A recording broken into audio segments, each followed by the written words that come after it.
Hello and welcome to the launch of DNV's Energy Transition Outlook on carbon capture and storage. This is a timely piece of research, as our findings indicate that after years of hard work, collaboration among different industry players and policy initiatives, CCS is at a turning point. Over the next hour, we will present to you the findings of the report and hear from leading industry voices.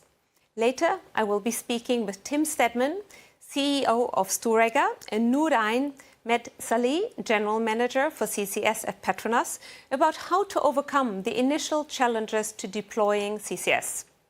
We will then focus on the next stage of CCS development, the scaling phase, with Sigrid Toven from Equinor, 𝗘𝘃𝗲𝗍𝗁, Managing Director at Northern Lights, and William Barrett from 1PointFive. If you're watching this live on LinkedIn, you're welcome to comment below this video, and our experts are available to answer your question. In a moment, Jamie Burrows, Global Segment Lead for CCS at DNV, will run you through the findings of our report in detail. But first, it is my pleasure to introduce CEO Energy Systems at DNV, Ditlev Engel. Thank you, Ulrike. I am delighted to introduce this report on DNV's global forecast for CCS through to 2050.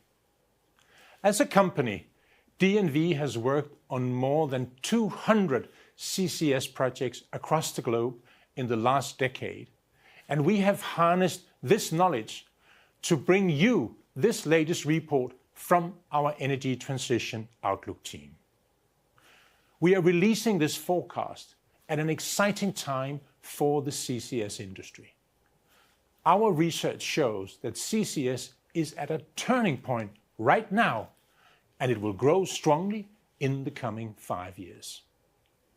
Make no mistake, CCS is a vital decarbonization technology. So far, the heavy lifting on carbon capture development has been done within oil and gas production. In the longer term, CCS will increasingly address hard to decarbonize emissions, such as those produced through the production of cement and steel. The biggest barrier to the acceleration of CCS deployment is policy uncertainty. Policy shifts, not technology or cost, have been responsible for many CCS project failures. However, policy support for CCS is firming across most world regions. After many years of hard work, we have reached this inflection point for CCS. But I want to put this into context.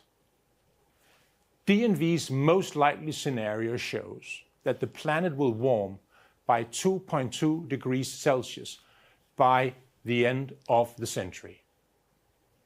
If we are to reduce this global warming, then CCS, like all other aspects of the energy transition, must move quicker.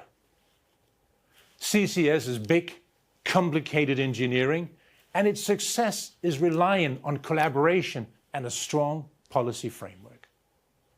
So wherever you are watching in the world, please reach out to me or any of my DNV colleagues so we can work together to accelerate CCS uptake much further. I will now give the floor to my colleague, Jamie Burrows, who will run through the findings of the report in more detail. Thank you so much. Thank you, Ditlev.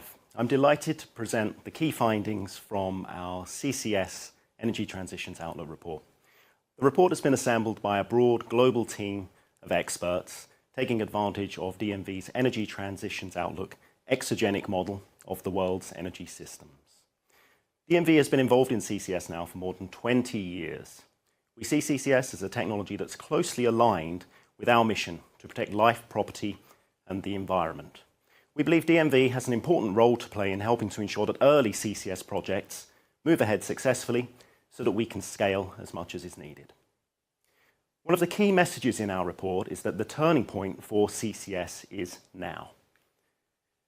We believe that capture and storage capacity will quadruple by 2030, reaching 270 million tonnes per annum. It's important to stress that we do not anticipate all of those facilities capturing at 100% capacity. We anticipate around 210 million tonnes per annum actually being captured and stored. Around 2/3 of additional capacity will come from North America and Europe, with additional projects emerging in the rest of the world. We anticipate around $80 billion worth of investment in CCS in the coming 5 years. So why is it that we feel confident that CCS will start to scale significantly now? Well, there's a few reasons. The first relates to the project pipeline. Today, we have around 62 million tonnes per annum of CCS capacity in operation. There's a further 44 million tonnes per annum of capacity in construction at this point in time, and over 300 million tonnes per annum of projects in various stages of development. The project pipeline has never been stronger. The second point, governments around the world are increasingly recognising that CCS is essential for their net zero aspirations. We've seen various governments mention CCS in their nationally determined contributions. We've also seen various governments introduce CCS-specific targets. A good example of this would be the EU's recent announcement of an obligation for 44 oil and gas producers in EU member states to contribute to a collective 50 million tonnes per annum CO2 storage target by 2030. The final point mentioned is corporate commitments. So we're increasingly seeing that corporations around the world are making commitments to deploy CCS. If we look at oil and gas majors, including BP, Shell, Chevron, and Exxon, we have seen that they've introduced targets of anywhere between 10 and 30 million tonnes per annum of operational capacity by 2030. It's important to stress that there is still some uncertainty. So CCS deployment is very much dependent on policy support. We can see that policy priorities around the world are shifting somewhat, and that could impact deployment. Notwithstanding, we are confident that the elements that are required are now aligning, and we'll start to see a significant scaling in CCS deployment in the coming years. Let's now take a look longer term. We anticipate that in 2050, CCS will capture 6% of global CO2 emissions. So current capacity will scale to capture and store 1,300 million tonnes of CO2 in 2050. That represents a 30-fold increase on current operational capacity. That will not be enough to deliver net zero. So if we look at DNV's own pathway to net zero emissions, we would require our forecasted capacity to be 6 times higher in 2050 to deliver net zero. So we know that we need to scale very significantly from here. So what are the barriers to scaling CCS deployment? Well, the first thing to emphasize here is that the technology itself is well proven. We have more than 50 large-scale facilities in operation around the world today. We've been separating CO2 from industrial processes for many years. We have more than 5,000 miles of dense phase CO2 pipelines in operation. We've been injecting CO2 into the subsurface for over 50 years now. So elements of the CCS value chain are very well proven. Notwithstanding, we are starting to deploy CCS in new ways. So we're starting to deploy through industrial clusters. We're starting to deploy CCS on new emission sources. These new ways of deploying CCS are throwing up additional technical questions that have to be addressed. The cost of CCS. CCS is not inexpensive. There is a substantial cost associated with building and operating capture plants. That has to be addressed for us to move ahead with CCS deployment. Public perceptions. Members of the public often have questions about this new technology and how it's being used. We have to address those questions and ensure that members of the public also see benefits as we deploy CCS around the world. Finally, and probably the area where there are greatest challenges, is regulation and policy. We have to have regulation in place in order to deploy CCS. If it's not legal to inject CO2 into the subsurface, projects cannot proceed. Finally, as mentioned earlier, policy is critical for CCS deployment. We know that projects cannot move ahead without some level of government support, and that in itself can present a challenge if it's not present or if there's any uncertainty regarding it. Let's now take a look at which sectors we anticipate deployment occurring in. In 2030, we anticipate the majority of CO2 capture to be associated with natural gas processing. Over time, in 2050, we anticipate a far greater proportion coming from the manufacturing sector, some 41%. Why is that? Well, fundamentally, there are certain emission sources in the manufacturing sector that produce high quantities of process-related CO2 emissions. So the cement industry, the steel industry, the chemical industry. For such applications, CCS represents one of the best ways to deliver high levels of decarbonisation. In parallel, over the time frame of our analysis, we expect the cost of CCS to reduce significantly and the cost of emitting CO2 to rise. That makes the economics of these often somewhat more costly applications much more attractive. Let's take a look at the specific sectors in a little more detail. So in 2050, we anticipate that 94 million tonnes of CO2 will be captured and stored from chemical production. The adoption of CCS in chemical production sectors will be led from North America, largely under the 45Q tax credit scheme. We will also start to see significant growth in Europe after 2040. We anticipate around 110 million tonnes of CO2 being stored in the cement production sector. This will largely be led from Europe, with Europe accounting for 72% of that 110 million tonnes. In the iron and steel sector, we anticipate CCS being used to extend the lifetime of existing blast furnaces. Early adoption will be led from Europe. In 2040 onwards, we'll see far greater deployment in the OECD Pacific region. One other sector that I'd like to draw your attention to is the maritime sector. So increasingly, the maritime sector is looking for ways to decarbonise emissions from ships. Carbon capture is increasingly being seen as a good alternative to low carbon fuels. We anticipate that in 2050, around 15% of maritime emissions will be captured and stored using CCS. Let's now turn our attention to carbon dioxide removal. We anticipate that carbon dioxide removal will capture around a quarter of the CO2 that is captured and stored in 2050, some 330 million tonnes. CCS-related forms of carbon dioxide removal offer higher levels of permanence and scale that's needed for us to remove CO2 from the atmosphere as much as is required. There are two forms. So BECCS captures and stores biogenic CO2. Direct air capture captures CO2 directly from atmospheric air.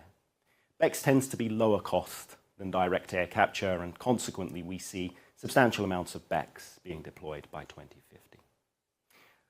CDR is progressing around the world today.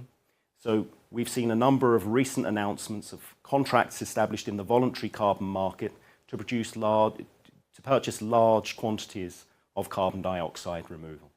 So these have been led by Microsoft, but there are certainly other organisations, including Airbus and JP Morgan, that are starting to establish similar contracts.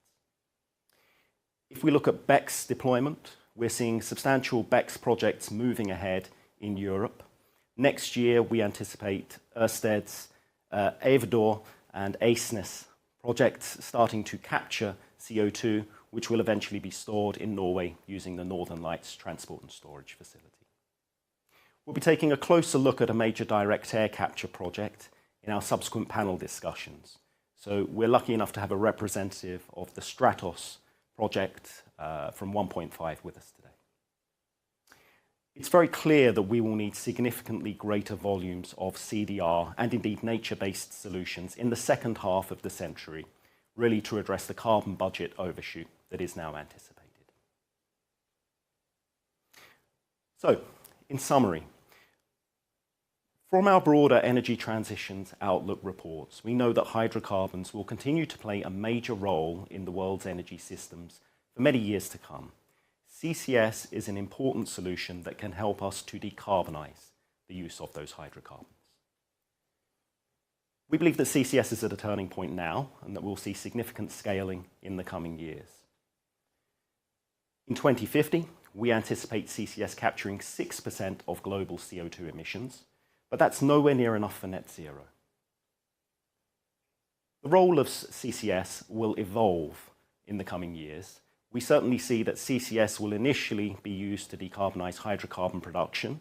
From 2030 onwards, we believe it will be used extensively to address hard-to-decarbonise sectors. And in the second half of the century, we think it will play a far greater role in carbon dioxide removal. CCS is a very important energy transition technology. It complements the use of renewables and other transition technologies by addressing those remaining CO2 emissions that exist within our energy systems. Thank you very much.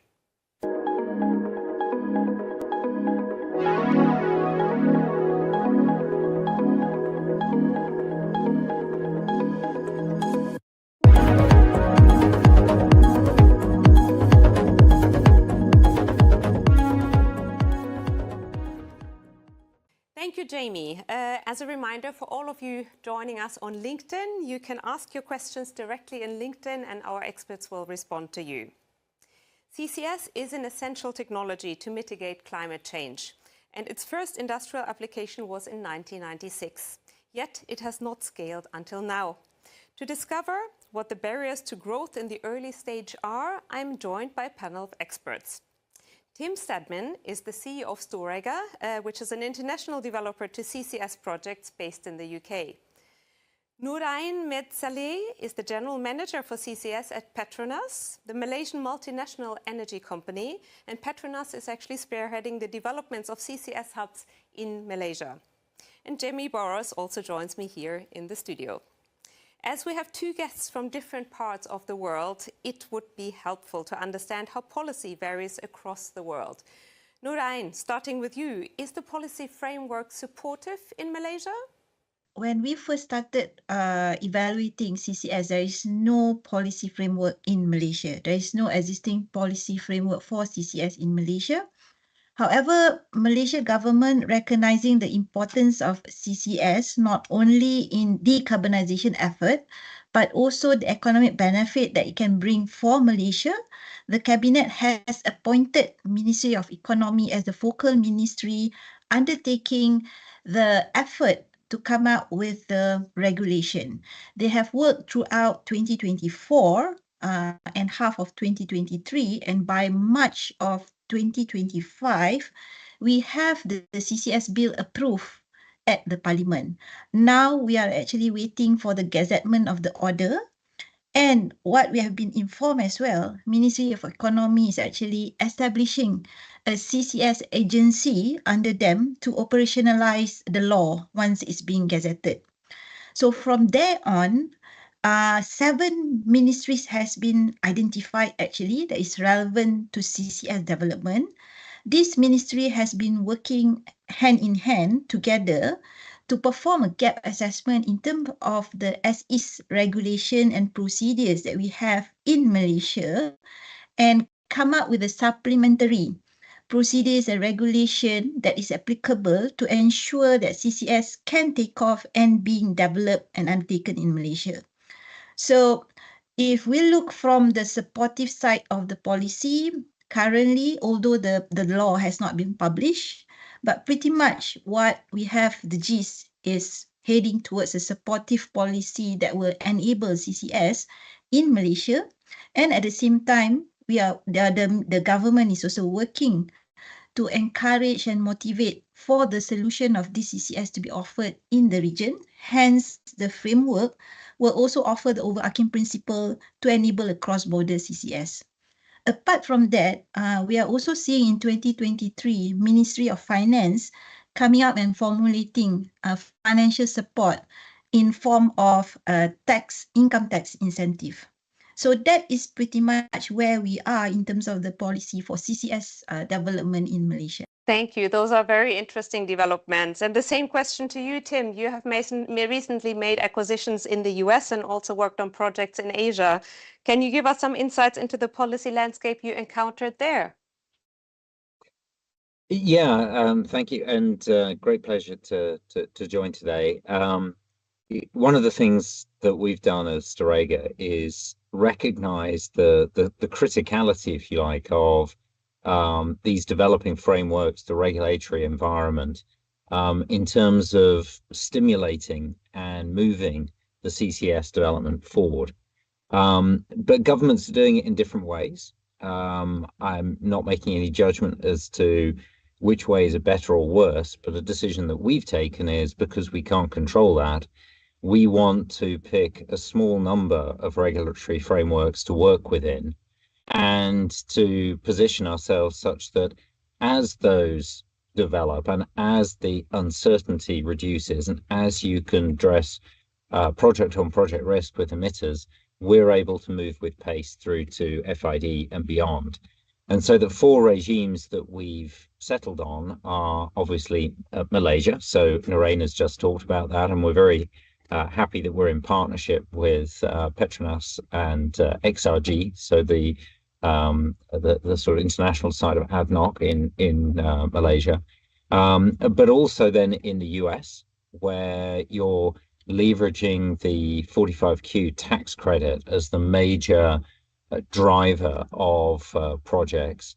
In the UK, we are the lead developer of Project Acorn, which is obviously dealing with another very different model with the UK government, and Project Acorn sits within track 2 of a regulated, fully regulated business model, a model that is arguably the easiest to take FID once you get to that point, but in itself has also some challenges as well in terms of getting to that stage because of the government wrapper, if you like, that's around it.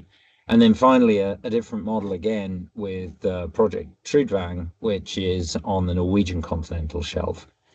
And so what we see is in all 4 of those regimes, you're seeing government leaning in different ways to encourage the development.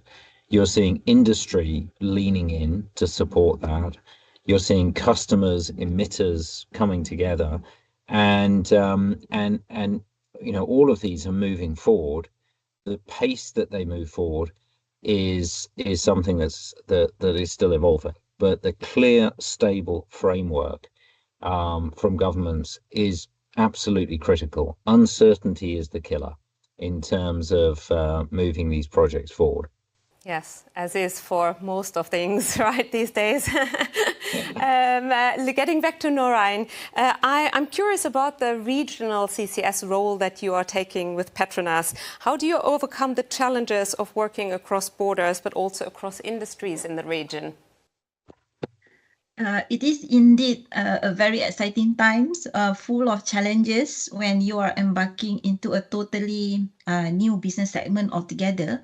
But the key here is actually collaboration, because we are seeing that CCS as an integrated business with a very long value chain. And for it to be able to include other diversified industry, which is actually beyond and quite alien from PETRONAS, who is very well versed and into the hydrocarbon, oil and gas industries. What it takes is actually for us to team up with partners, like-minded partners, and rally for a collaboration for us to move together to overcome the challenges. And there is as well the need for us to come to an alignment and a landing between the various value chain to ensure that the readiness of each of the value chain is actually aligned in order for us to enable the cross-border CCS. So we have seen small success each and every day with the partnership that we have. And of course, I would also quote Tim on our collaboration with Storegga. Having recognized that experience is also something that we need to build as we progress with the CCS, because it's a new area altogether for everyone here, except for Norway, because you have Sleipner as one of your experience. So Storegga has come along and provide us with the experience in, you know, the thinking and the mindset of fit for purpose and doing the CCS towards a more affordable solution for the decarbonization of the industries. Yeah. So yeah, That's key ingredient, collaboration. Yeah, that's very good, very interesting, exciting to hear. Tim, I want to touch on the topic of energy security. What impact will the focus on energy security have on the deployment of CCS projects? So I think it relates back to the overall energy mix that you need. We are driving towards a transition. I think most people recognize that that is absolutely critical. And yet at the same time, you recognize that within that transition, it isn't a cliff edge. It is a process in which fossil fuels will continue to play an important role. And so one aspect within CCS is to be able to utilize fossil fuels as part of that energy security, as part of the transition, but in a way that is far less damaging to the environment by capturing and storing the associated carbon. So I think it kind of goes hand in glove with both the transition and the need for energy security as we move towards a future that is more reliant and increasingly more reliant on renewables as a source of energy. Now, of course, what then happens is that it also then enables hard to abate industries like cement, where you have a huge amount of kind of necessary carbon dioxide being produced through that process to be able to abate their emissions as well. So this all sort of fits together. But I always like to emphasize this is about and, it's not or. We have a massive, massive problem in front of us. You need to throw everything at it. And this is part of that everything. Yes, thank you. And you're referring to the cement industry. We'll talk to the CEO of Northern Lights in our second panel. And of course, one of the first companies that is using the facilities there is Heidelberg Materials on the cement production side. So yes. I want to look a little bit closer to how we can overcome the barriers. You have discussed the challenges, but can we hone into some of the overcoming the barriers? Nõdain, do you have any thoughts on what more can be done? As we're developing CCS in Malaysia, we are not only looking into the infrastructure build and overcoming the technical challenges, we also need to build the surrounding ecosystem for the CCS to take off. And from there, as we progress, we recognize and realize that transparency, fit for purpose system is required in order for us to speed up the deployment of CCS. With every step that we are progressing, we will be able to de-risk some of the uncertainties that we encounter in developing and do a refinement to the ecosystem if we deploy the mindset that one objective that the industry needs to come together in taking up CCS development is actually about meeting the climate target. And rallying that one objective together with keeping it lean, agile, transparent, and fit for purpose system will pretty much help to accelerate and push forward CCS development. Thank you. I think at this point, I want to loop in our expert, Jamie. We say in the report that policy landscape is firming, but given geopolitical volatility, would it be fair to say that there's significant downside risk as well? Yes, I think there is certainly downside risk. For CCS projects to move ahead, they have to be economic. And fundamentally, for them to be economic, we see that the cost of emitting CO2 has to be greater than the cost of capturing and storing CO2. Now, in most jurisdictions around the world at the moment, carbon taxes are insufficient. There are certainly some exceptions. So, for example, if we look at the EU, we believe that in the next 5 to 10 years, the value of the EU ETS will reach the point where certain applications are economic, certain lower cost applications. But generally, in most jurisdictions around the world at the moment, we are reliant on there being some form of CCS-specific policy support. Now, that might be grant funding, that could be concessionary finance. We also require for there to be some sort of revenue stream in the background. That might be in the form of tax credits. It could be in the form of a carbon contract for difference. In our ETO analysis, we actually model that policy support. We also recognise that there will be some projects that end up being cancelled or delayed. It's easy to see how at this point in time, changes in policy priorities could potentially remove some of that policy support and result in additional project cancellations or delays. So certainly there is a potential downside here. Yes, thank you. In terms of the acceptance, you know, what role does society play here? I mean, I know that in Germany, for instance, you know, the topic CCS has been quite controversial. I think it's changing a little bit, but yeah, what's your take on the role of society here? Yeah, certainly. Well, if we think about energy transition, it's really all about society and protecting society from the impacts of climate change. So it's really very important that society buys into the different energy transition technologies that we're trying to deploy. CCS is no exception. So we need to teach society about knowledge awareness or raising awareness. Yeah, that's it. So certainly project developers, I think, have to address questions that society may have. We know that members of the public have got questions regarding the economics of CCS projects, the potential environmental impact and safety. So it's really important that project developers and the industry do tackle those questions. And equally, I think industry has a role in talking more about the benefits of CCS deployment. Yeah. We know that deployment of CCS can attract investment into certain industrial areas. We know it can create jobs. We know it can protect jobs. So there's an important role to play within the industry to convey some of these benefits and really address those questions that members of society quite rightly have. Yeah, very good. Back to you, Tim. What's your hands-on experience of rolling out CCS? Are your communities well enough informed about your projects?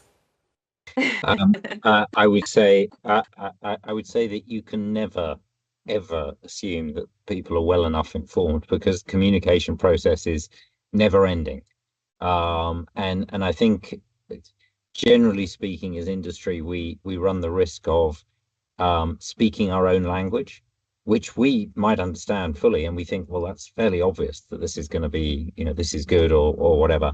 But actually, it's about connecting with people where they are with their real concerns and working through with them why this is important, not just at a macro level. It's very easy for people to get disconnected from, well, you know, climate change is happening somewhere else. It's not happening to me, so why should I worry about this? It's too small. No, it's about, you know, helping people understand how we all fit together. Narain mentioned the word sort of collaboration, and that actually means collaboration with local communities, I think, as well, so that they see this as part of a whole. But it is very direct as well in terms of, you know, for example, what Project Acorn is trying to do in the US in terms of the jobs it supports, the traditional industries that it supports, which, you know, enabled through decarbonisation, can continue to thrive and grow and provide livelihoods for, you know, many people in areas where there has been too much deindustrialisation. And so I think it can be, you know, there's an education piece, there's an excitement piece about what this potentially provides for future generations with high-skilled, high-paid jobs. And we need to keep holding ourselves to account that we can communicate better and more fully and in more less jargon terms. You know, what does CCS mean to the average person? They probably don't know. You know, most people don't understand those factors. It's just, you know, so we need to demystify these things. Right. Yeah. Narain, what about Malaysia, Southeast Asia? You know, are there any societal barriers from rolling out CCS? Yeah, of course. Jamie mentioned about the concern that the public have with respect to the safety, as well as maintaining and safeguarding the biodiversity, especially for Malaysia, when we are focusing to have our CCS, the storage site, to be offshore of our offshore of Malaysia. So of course, the awareness about the risk profile and also the safety of the permanent storage, if all of the due diligence that we have done in selecting the suitable geological site needs to be made understood by the public. And again, it's about bringing the whole technicality as well as the message to the most simplified layman term, because everybody, the public, have a different background in terms of their understanding with respect to CCS. And furthermore, we are pretty much in Malaysia closely having built around the hydrocarbon, where the risk, so the public will have the same risk profile understanding of the CCS as the hydrocarbon. But it's really a relief whenever we had the chance to provide the awareness, and we just like making a comparison. CO2 is just the element that is in our fire extinguisher. It will not explode, but it will put off the fire. Then there will be immediate relief in their faces about the safety aspect of doing CCS. Yeah. Thank you. I want to round up our discussion with a final question to Tim. Given everything that we have now discussed, can you tell me about the economics of CCS? What's the investor sentiment towards CCS projects? And you're smiling. What's your experience? What are the investors saying? Yeah, look, I think investors are there. There is, people want to deploy money in this space, but confidence is key, and confidence is something that is the marked opposite of uncertainty. And so I think that there is a real need to support that investor confidence, because these projects are huge. I mean, they're huge deployments of capital. I think the other thing about it is that it's the importance of the confidence on the emitter side. Typically with upstream projects, the big money is all in the subsurface. In this situation, the big money, especially relative to normal size projects, is actually with our customers, the emitters, the people who've got the CO2. And so, giving them the confidence is absolutely critical.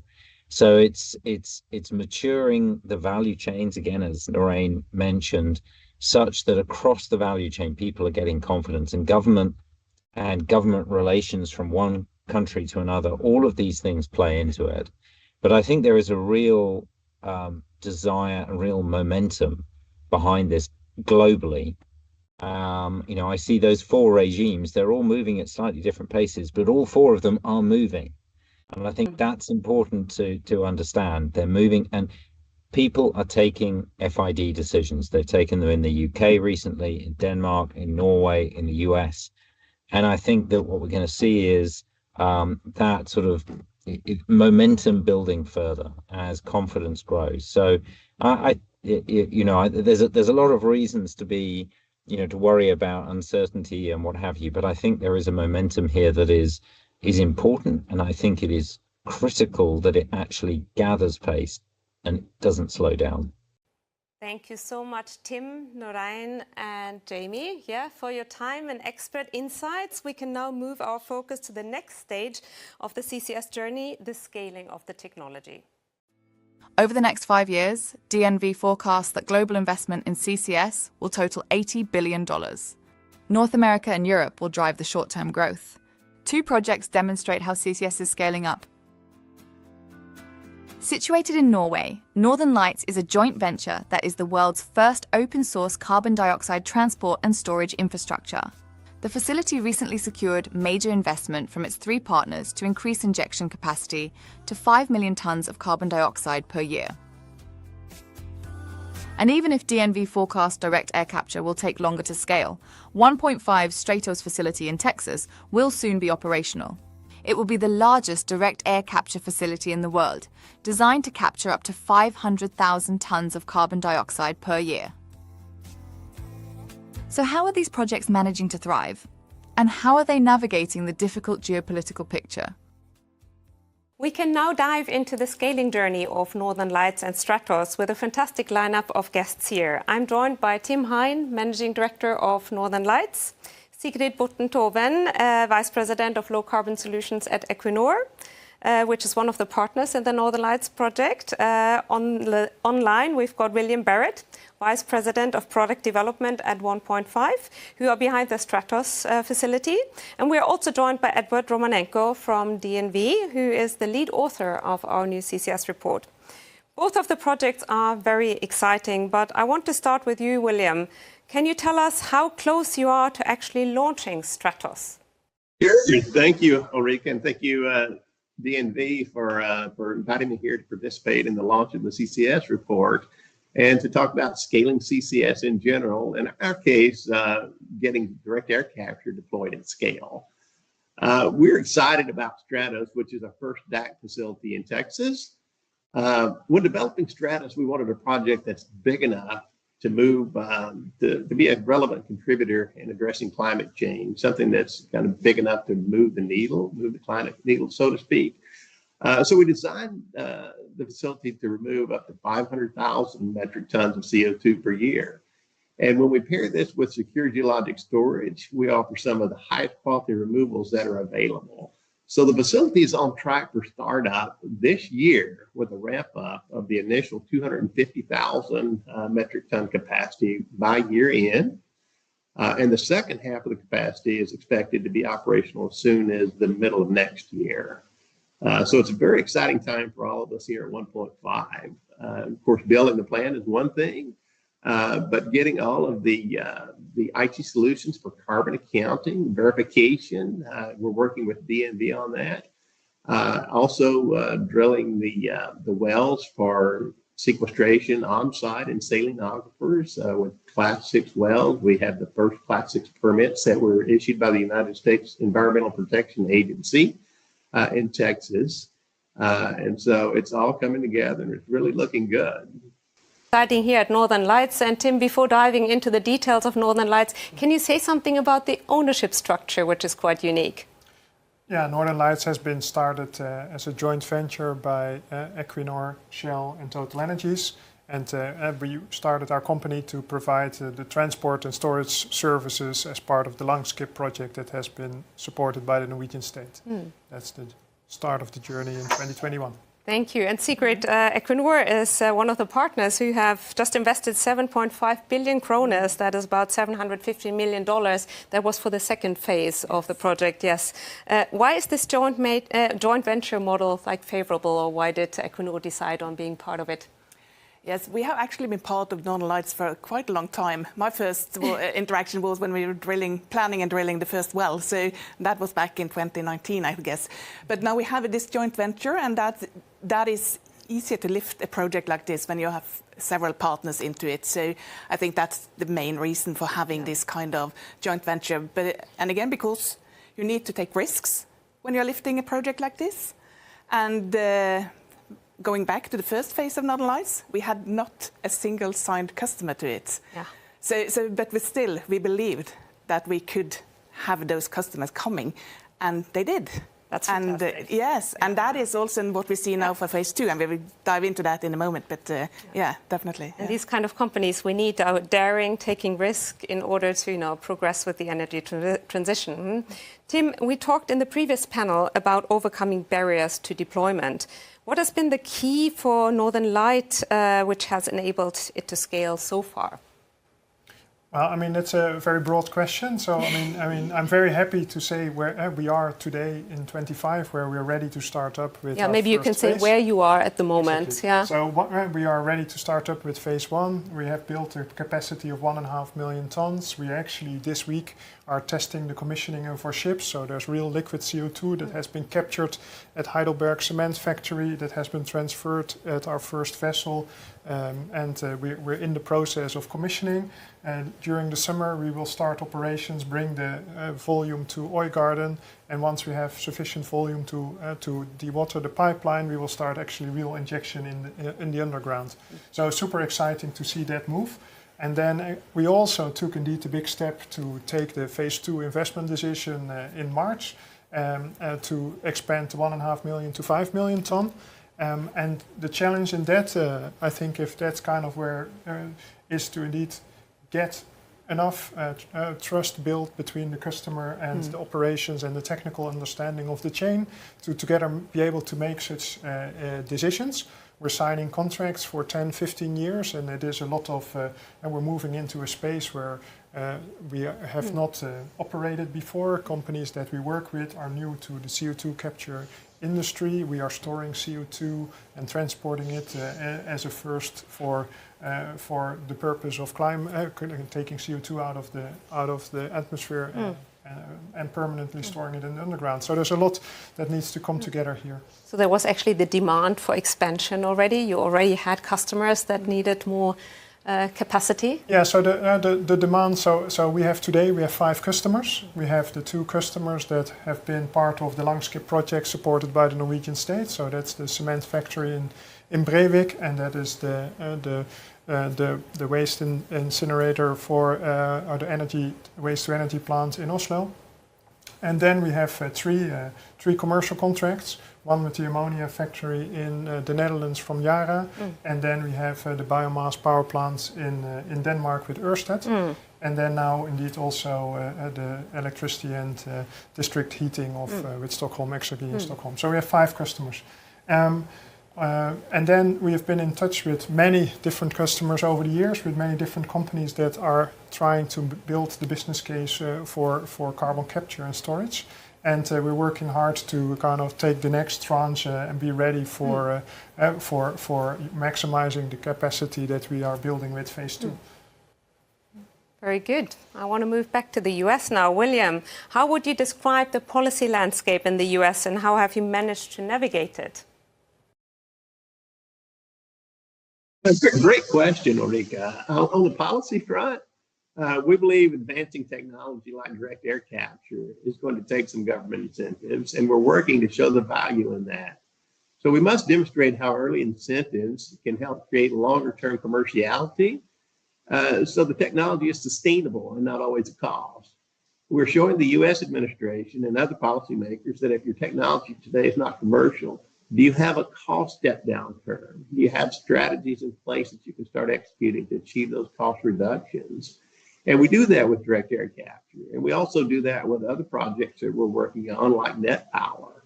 The value in government incentives is that they can advance the direct air capture technology, and that'll help the United States achieve energy security. It'll develop new infrastructure and build an industry that creates jobs. Very good. Sigrid, a question on the scaling of CCS across the globe, because you don't only have the project here in Norway, but do you see that the success from Northern Lights can be taken into other regions or countries and maybe even be done better there? Yes, that's true. Equinor, we have a portfolio of CCS projects now that we are working on, both in the EU and in the US and in the UK. And in the EU, they have said that they realize that CCS is needed to decarbonize hard-to-abate sectors. So they have the Net Zero Industry Act now with the clear expectations and demands on how much transport and storage capacity they should have in EU. So we have both in France and now in Denmark, we have this project together with Ørsted. And in the UK, we have taken 2 final investment decisions just before Christmas. The Net Zero Teesside, it's a power plant with a CCS solution or a capture solution. And then there is the NEP, which is a Northern Endurance Partnership, which is the CCS solution to it. So they are linked, the 2, and the UK government, they're absolutely key to make this happen. Yeah. So that is the same as you see from the Longship. You have a government going in and both making to put that the full value chain into But the UK government has been quite progressive when it comes to energy transition, right? Yes, so they have been very supportive. Yeah. Yes, so we see that. So, and we have also in the US, so yeah, with the Inflation Reduction Act there, so we think, yeah, the portfolio is good. Yes. Tim, CCS technology is not new, but it doesn't mean it's easy, right? So what kind of, you are mandating the plant, right? What kind of challenges have you experienced over time? Well, I think the first step is really to try to make sure that we all understand and bring ourselves at the right technical level of what does it take to build a capture plant, what does it take to have local storage infrastructure, connections to ships, what are the conditions, how do we offload, how do we inject, what materials do we use. So the real understanding of what it means to go into an industry that actually most of the participants that are now our customers have not really been part of. So, and of course our industry on the storage sides come with a lot of experience. We've been injecting CO2 between the various companies for a long time, of course also in the US and here in Norway. So we bring that experience, but there's a very big kind of a bridge to build to other partners. I would say that's really step one. And then the step two is really that therefore it's very important to build trust and to have this core capabilities of people to kind of indeed trust each other, that you can go into an agreement like this for a long time. I mean, the investments that everyone needs to make are quite significant, and of course the commerciality and the risks and the uncertainty of the business case is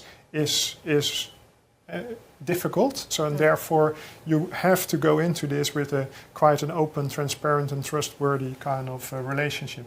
And the challenge, I think, and that's also out there today, is that of course the industry is driven by policy and subsidies, and then to some extent, of course, also the voluntary credits, and I'm sure you will talk a bit about that. And then developing, I would say, is the green product premium, so that you have the revenue side to offset the cost. But all of this there still is very significant uncertainty if you start thinking about how does this work over the next 15 years. So in Europe you have the ETS price, so the ETS price doesn't cover the chain. So the cost of the chain, but how will it develop? And so there's a lot of uncertainty that is difficult for businesses to quantify, and therefore bringing it all together in one package at the right time, which is then the third big challenge, to have all the elements of the chain lined up in the right framework at the right time frame. And I think that's what you already said as well, but the collaboration between policymakers, governments, in EU also, the EU is very important, and I think Northern Lights has played a discovery role on many fronts, so both the technology but also on kind of the policies and the permitting and kind of the regulations. So there's been a lot of things that had to come into place, and then within that framework, together with customers, be able to make the decision at the same time. That's kind of the big job that we partly still have in front of us. Yeah, and you've raised certainly awareness. I was lucky to visit the site in December. It's very impressive, beautiful site on the west coast of Norway as well. I want to move to Edward, because you're the chief editor of our new CCS report. So you have modeled the technology costs when making the report. How do we forecast the cost of technology to change over the coming years? Yeah, costs is indeed an important aspect of the technology. CCS, we all know that. It's quite expensive at the moment. There are lower cost applications such as ammonia production, natural gas processing.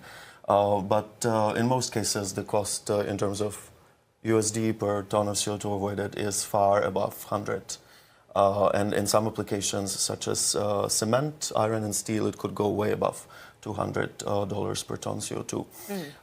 With the projects currently in the pipeline until 2030, we already expect quite a substantial reduction in the costs, on average around 14%. But then as the CCS scales up further post 2030, we expect even further reductions, on average around 40% reductions by 2050. If we talk about the cost drivers, the drivers of these cost reductions, those are the reductions in the capital cost and the reductions in costs of transport and storage. Especially in those regions, for example, Europe, where there is offshore storage, the total cost of transport and storage is quite substantial, but that also creates a potential for further reductions as we make it through the complexities of the value chain and put different things together and create efficiencies. Talking about costs, William, direct air capture, you're in the luxury sector of carbon capture, right? Talking about costs. So the main costs, OPEX, CAPEX, how do you expect this to change over time to be competitive? what we have done here on this is we actually have the Carbon Engineering Innovation Center in our office in Canada, in British Columbia. And we have over 100 scientists there working on how do we get the technology better and more efficient. And we're seeing results from that already, even in the construction of the very first Stratos plant. So I mentioned before that we have doing it in stages. We're putting the first 250,000 metric tons per year capacity, and then the second. We're already seeing changes and better efficiencies, even in this first construction phase. For example, the first phase has 34 air contactors. These are where the atmosphere actually passes through our liquid sorbent, and the CO2 is absorbed from the atmosphere.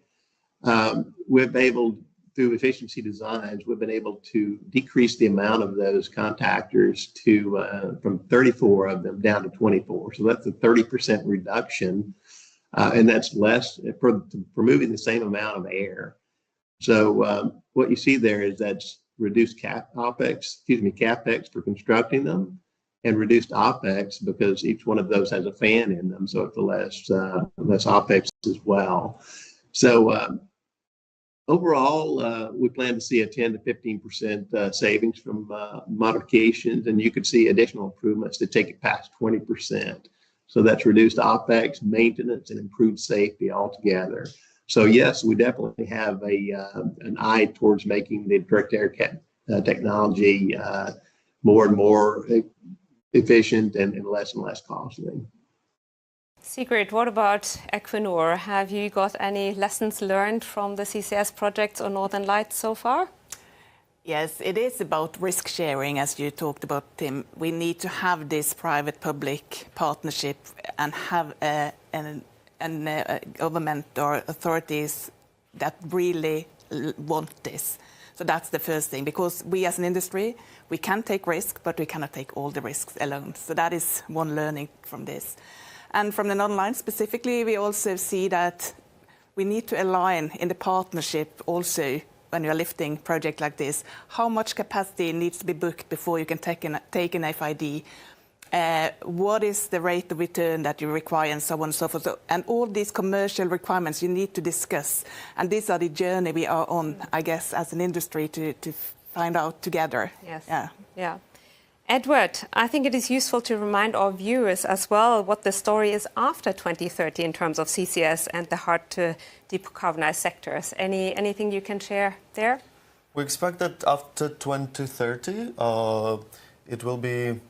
the deployment will be mostly cost-driven, and by that we mean that it will be really driven by increasing carbon prices in the regions, in particular in Europe. That's the region where we forecast the highest carbon price, and the declining cost of CCS.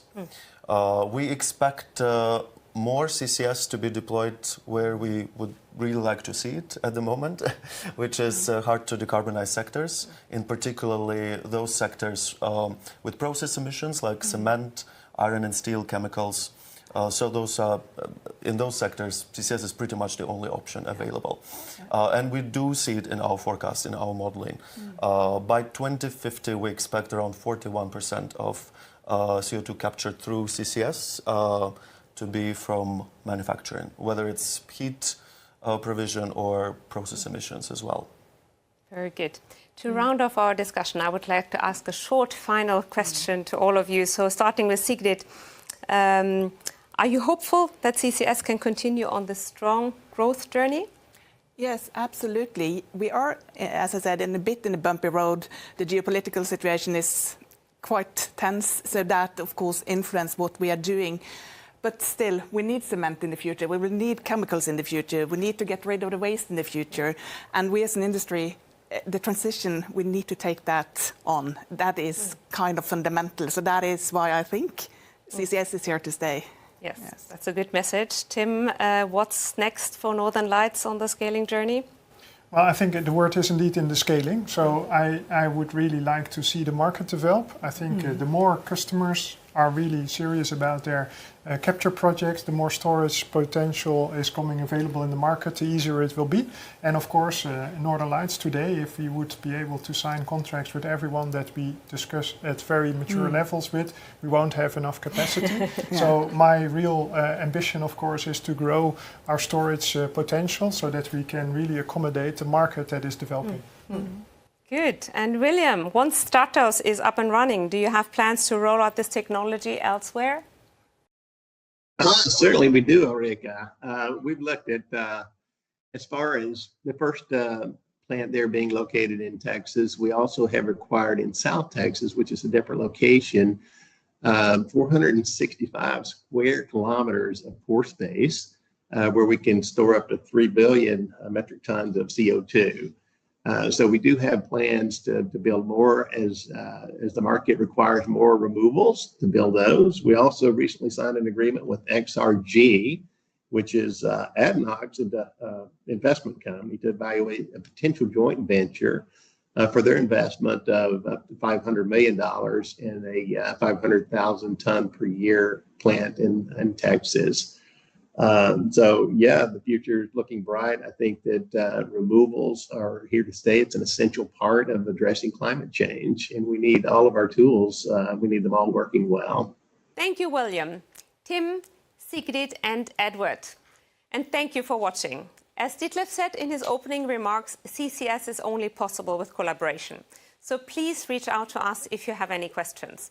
You can also download the full report on dnv.com, as well as the other reports part of our energy transition series. Goodbye, and thank you for watching.